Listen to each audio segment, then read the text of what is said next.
देखिए, ओरड बचाने की जो मुहिम है ना, वो जयपुर की सड़कों पर आ चुकी है और अभी काफी लोगों ने मुझे कहा कि हम 90 दिनों से चल रहे हैं। आप चलने का मतलब समझते हैं ना, कि वो चलते हुए आ रहे हैं, लोगों के पैरों में छाले पड़ रहे हैं, आवाज बिल्कुल जो है बैठ चुकी है, लेकिन उसके बाद भी जोश और जज्बा आप लोगों का खत्म नहीं हुआ है। क्या लगता है कि सरकार आज जागेगी, चेतेगी ओरड बचाने को लेकर? हमें तो ये लग रहा है कि सरकार मुश्किल जागे, क्योंकि सरकार के सत्ता में आना था जब तो ओरणकार, गोचरकार, गायोंकार, पर्यावरणकार, संघकार सारे मुद्दे मुझे लगता है तभी दिखते हैं। सब मुद्दे लेकर सत्ता में आई है। और उसके बाद अब न तो सरकार देख रही है, हमारे ये बंदे 90 दिनों से पैदल चल के आ रहे हैं, इनके पैरों में छाले हो गए हैं, कोई शुगर का पेशेंट है, कोई बीपी का पेशेंट है, उनके न तो पेशेंटों के ऊपर देखा जा रहा है, न संतों के ऊपर कोई ध्यान दिया जा रहा है। बस यही है, उनको मिला था कि हम आ गए हैं सत्ता में और हम हमारा काम बना लिया है, अब हम एशियो में बैठे हैं, 3 साल निकाल देंगे। पर्ची सरकार थी, अब हमारे पास तो कोई मुद्दा ही है नहीं, बस ये कह गया।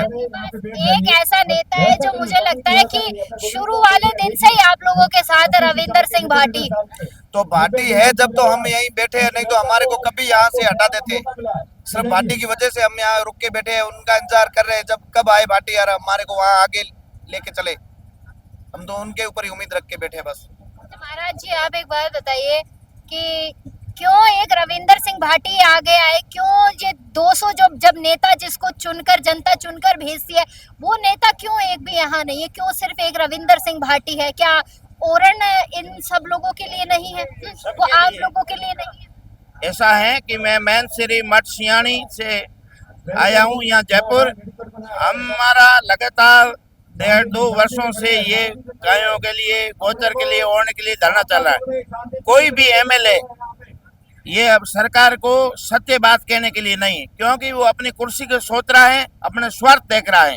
एक रविंद्र सिंह भाटी ही एक ऐसा नेता है जो अन्याय और अनीति का विरोध करता है हर स्तर पे। ये गोचर भी नहीं हो, कहीं गरीब के साथ भी अत्याचार होता है तो रविंद्र सिंह जी बोलते हैं। हर जगह धर्म के लिए, गाय के लिए, गोचर के लिए रविंद्र सिंह जी सबसे ऊपर उठ के अपने ऊपर रिस्क लेकर के और ये बात करते हैं। ये सभी नेता लोग बिके हुए लोग हैं, ठीक है ना। ये ऐसे ढोंग है, मुख में राम बगल में छुरी वाले लोग हैं। मुख में राम राम करो, बगल में छुरी रखो, पीछे से मार दो। हाँ, मार दो, ऐसे ही है लोग हैं। ये कलयुग के लोग हैं। कबीरदास ने कहा कि निर्बल को ना सताइए। ये लोग सोच रहे हैं कि हमारी सरकार आ गई, हम जमीन बेच देंगे, हमारे कानून के अनुसार हम पूरी बेच देंगे। ये लोग करेंगे क्या? ज्यादा करेंगे, इसके ऊपर प्रशासन का हम पावर करेंगे और बाद में कुछ होगा नहीं। लेकिन एक बात है, भगवान देख रहा है सबको, परमात्मा सब है। ये सूर्य है, अस्त होता है, उगता है, सब है। निर्बल को ना सताइए, जाकी मोटी हाय, मरे जीव के दम से लो भस्म हो जाए।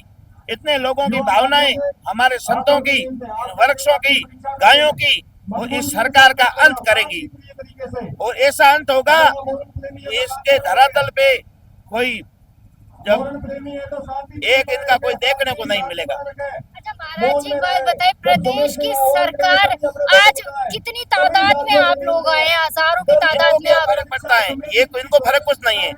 ये तो लोग सोच रहे हैं कि ज्यादा करेंगे, हम तो पावर करेंगे, हमारा पावर बता करके हम इनको हटा देंगे। इनके मन में यही है। पुलिस आपके अपनी पावर दिखाने के लिए लगाई है। हाँ, दिखाने के लिए लगा रही है। लोग जा रहे हैं, लोग बैठे हैं। हमारा इस कार्यक्रम हो रहा था अंदर, इसके अंदर जो इसका क्या नाम है, भवानी निकेतन के अंदर हमारा कार्यक्रम हो रहा था। दबाव देके उसको गेट बंद करवा दिए। हम सभी रोडों पे बैठे हैं, सभी रोडों पे बैठे हैं, क्योंकि ये सब प्रशासन की तानाशाही है, सरकार की तानाशाही है। सरकार प्रशासन है तो सरकार के अनुसार चल रहा है। प्रशासन के अंदर कोई बेचारा बेटा नौकरी कर रहा है तो अब वो करे क्या? वो तो बकरी और शेर वाली हो गई, छोड़े तो भी खाए और पकड़े तो भी खाए। ऐसा है, ये सरकार बहुत तानाशाही और लोगों के साथ, गरीबों के साथ अत्याचार कर रही है। हमारे बाढ़ में जैसलमेर में देखो आप जा करके, आप तो यहाँ जयपुर में बैठे हैं, हमारे तालाब खत्म कर दिए, हमारी गोचरे खत्म कर दी, हमारे चारागाह खत्म कर दिए। हम बहुत परेशान होकर के यहाँ आए। कौन आए? मैंने तो कभी जयपुर जिंदगी में नहीं देखा, पहली बार जयपुर देखा। क्यों आए? हमारे को यहाँ लेना क्या है? ठीक है ना, हम तो बहुत परेशान होकर के अब नाक से हमारा पानी आ गया। अब क्या करेंगे हम? ये मानेंगे नहीं तो दूसरा रुख अपनाएंगे हम, वहाँ यहाँ नहीं आएंगे, फिर वहाँ गांव गांव विरोध करेंगे, ये हमारे को मारेंगे, मर जाएंगे और क्या है, फिर ही मरेंगे, हमारी गायें मर जाएंगी। हम हिंदू है, हम गायों को मरना देखना नहीं चाहते। हमारे हर गांव के अंदर 5 से 7 हजार गाय है। आप वहाँ मीडिया वाले चलो, मैं आपको बताता हूँ गायों की संख्या, ये सभी जमीनें चल जाएगी, हम गायों का करेंगे क्या? कहाँ छोड़ेंगे गायें? कौन गौशाला वाला इतनी गायें रखेगी? कोई नहीं रखेगा महाराज जी, कोई नहीं रखेगा, फिर बाद में मरेंगे, अभी मरेंगे। ये तानाशाह लोग हैं, कुछ नहीं है। इसके अंदर महाभारत के अंदर इस द्रौपदी का चीर हरण हो रहा था। द्रौपदी का, जब भीष्म पितामह जी बड़े बड़े बैठे थे, धर्म धुरंधर, जब विदुर जी ने पूछा कि आप अति खानदानी लोग बैठे हैं और बुद्धिमान लोग बैठे हैं, द्रौपदी का चीर हरण हो रहा है, बोलो ना, ये अन्याय हो रहा है। जब उन्होंने कहा कि हमने इस दुष्ट दुर्योधन का अन्न खा लिया, इसी तरह ये जो सत्ता में बैठे लोग हैं, ये इस सरकार के सब चमचे बन गए, ये टुकड़ा डाल रही हैं, ये खा रहे हैं नीचे बैठे के। में सेध वाला, माकी वाला सेध है, ऊपर से चपका पड़ रहा है, ये इस ऐसे से चाट रहे हैं, ऐसा है। ये कुछ नहीं करे, भड़वी सरकार है, कोई नहीं इसके। हाँ। बहुत शुक्रिया महाराज जी। देखिए वाकई में गर्मी बहुत ज्यादा हो रखी है जयपुर में। इसके बावजूद मैं कह रही थी ना थोड़ी देर पहले भी कि लोगों का जोश कम नहीं हुआ है। जैसलमेर से जयपुर आ गए हैं पद यात्रा करते हुए, बहुत बड़ी बात है ओरन बचाने को लेकर। और बाबा मुझे लगता है बहुत ज्यादा अच्छे से बता सकते हैं। अच्छा मुझे एक बात बताइए आप लोग कि ये जयपुर आने का जो आप लोगों ने फैसला लिया, क्या आज सरकार तक ये बात पहुंचेगी?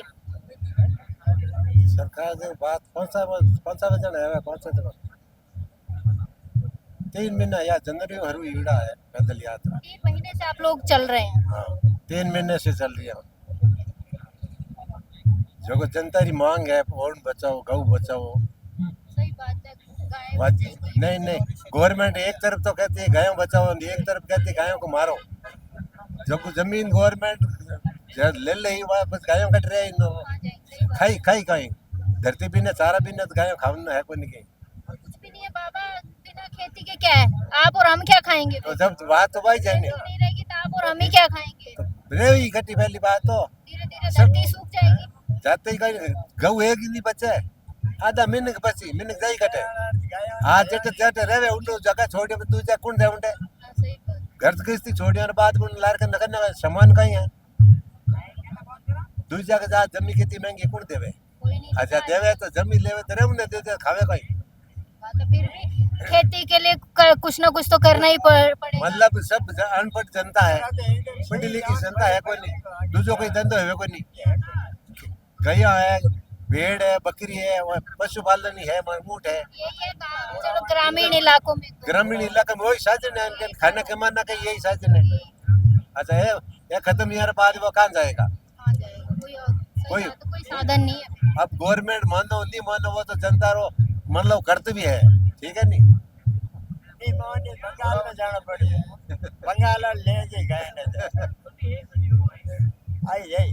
क्या कह रहे हैं आप? मुझे समझाइए कि मुझे देखिए इनकी भाषा नहीं आती है, तो ये क्या कह रहे हैं मुझे समझाइए। हिंदी बोलते बंगाल, हिंदी बोलो तो। ममता अच्छा उधर गाय घनी जाए बंगाल भेजोगे कि सारी गायों को? फिर अभी तो जाएगी और कौन गए चारा नहीं खाओ नहीं रहेगा तो फिर बंगाल की तरफ।